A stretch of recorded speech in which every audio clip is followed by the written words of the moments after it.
Bəzən bəzi ləzzətlər gizli qalır, ta ki onu kəsənə qədər. İnana bilməzdim ki, belə dadlı və ləzzətli bir şey ortaya çıxacaq. Bugün burger anlayışını dəyişirik və qapalı burger bişiririk.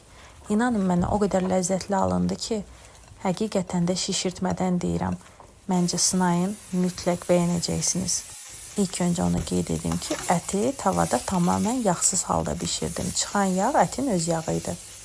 Xəmirin reseptini məlumat bölməsindən götürə bilərsiniz.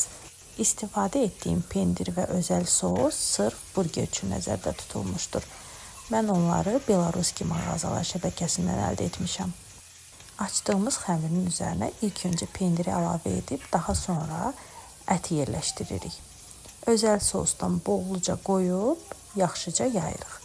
Karamelizə edilmiş soğanı da əlavə etdikdən sonra duzlu xiyarları sırayla düzürük.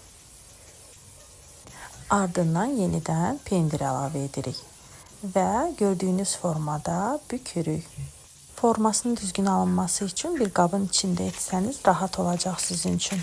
Daha sonra isə perqament kağızı yerləşdiririk soba listinə və burgeri qoyub üzərinə yumurta sarısı çəkirik. Ardıcı küncütü səpirik. Budur, artıq bayaqdan tərifləyib bitirə bilmədiyim burger artıq hazırdır. İçinin şirəsini göstərmək üçün sizə bu şəkildə kəsdim və budur, baxın, pendirin, ətin şirəsi videodan da görünür. İzlədiyiniz üçün təşəkkür edirəm. Kanalıma abunə olmağı unutmayın. Hələlik.